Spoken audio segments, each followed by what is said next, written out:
नमस्कार। मेरा नाम जयराज सोराणी है। आज मैं आपके समक्ष कहानी पठन करूंगा। कहानी का शीर्षक है उसने कहा था। लेखक है चंद्रधर शर्मा गुलेरी। सबसे पहले हम लेखक परिचय के बारे में जानेंगे। लेखक का नाम है चंद्रधर शर्मा गुलेरी। उसका जन्म हुआ था 7 जुलाई 1883। निधन हुआ था 12 सितंबर 1922। जन्म स्थान जयपुर राजस्थान। मूल निवास व गुलेर नामक ग्राम जिला कांगड़ा हिमाचल प्रदेश। चंद्रधर शर्मा गुलेर जी की रचनाएं, उसमें कहानियां हैं सुखमय जीवन, बुद्ध का कांटा और उसने कहा था। निबंध है कछुआ धर्म, पुरानी हिंदी, भारतवर्ष, देवाना प्रिय, डिंगल। उसने कहा था कहानी के बारे में हम बात करेंगे। तो सबसे पहले हमारे मन में ये ख्याल आएगा कि उसने कहा था यानी कि किसने कहा था, क्या कहा था, किसको कहा था। तो उसके बारे में हम आप पूरी कहानी है वो हम सुनेंगे और समझेंगे। उसने कहा था एक दिव्य प्रेम और एक युद्ध की कहानी भी है। चंद्रधर शर्मा गुलेरी ने हमारा समक्ष एक दिव्य प्रेम को उजागर किया है। अमृतसर की भीड़ भरी सड़कों पर एक लड़का और एक लड़की भी एक दुकान पर मिलता है। लड़के ने मुस्कुराकर पूछा, तेरी कुड़मई हो गई? इस पर लड़की ने कुछ आंखें चढ़ाकर धत कहकर दौड़ गई और लड़का मुंह देखते रह गया। यहीं से प्रेम के बीज का अंकुरण होता है।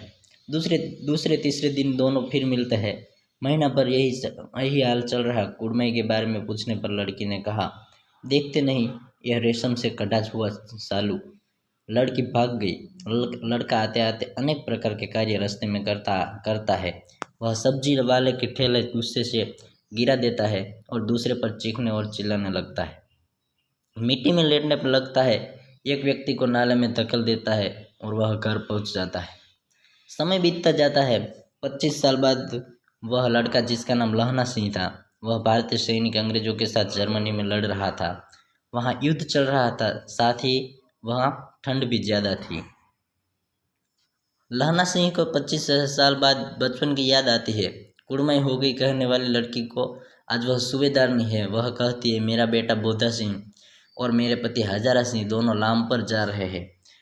सूबेदारनी लहना सिंह के पास जाती है और कहती है कि बचपन में तुमने मुझे एक दुर्घटना में मरने से बचाया था। ठीक इसी तरह तुम मेरे पति और मेरे बेटे की रक्षा करना। सूबेदारनी आंचल पसार कर लहना सिंह से भीख मांग रही थी। कुछ देर के बाद तीनों युद्ध के लिए चले गए। वहाँ भीषण ठंड पर वर्षा भी हो रही थी। बोधा सिंह को ठंड लग रहा था। लहना सिंह बुखारग्रस्त बोधा सिंह को अपनी जर्सी उठा देता है। कुछ देर के बाद लहना सिंह देखता है कि जर्मन सिपाहियों ने धावा बोल दिया है। दोनों तरफ गोली चलती है। एक गोली बोधा सिंह को लगने वाली थी, लेकिन लहना सिंह को लग गया। अगर लहना सिंह नहीं होता तो आज बोधा सिंह और हजारा सिंह दोनों मर गए होते।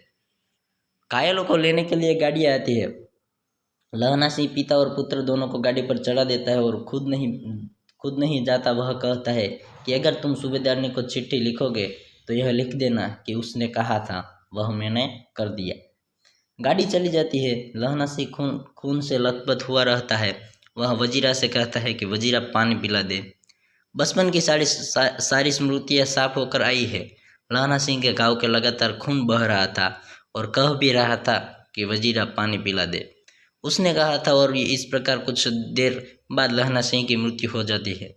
अतः इस प्रकार हम कह सकते हैं कि उसने कहा था कहानी में वीरता, त्याग और प्रेम नजर आता है। धन्यवाद।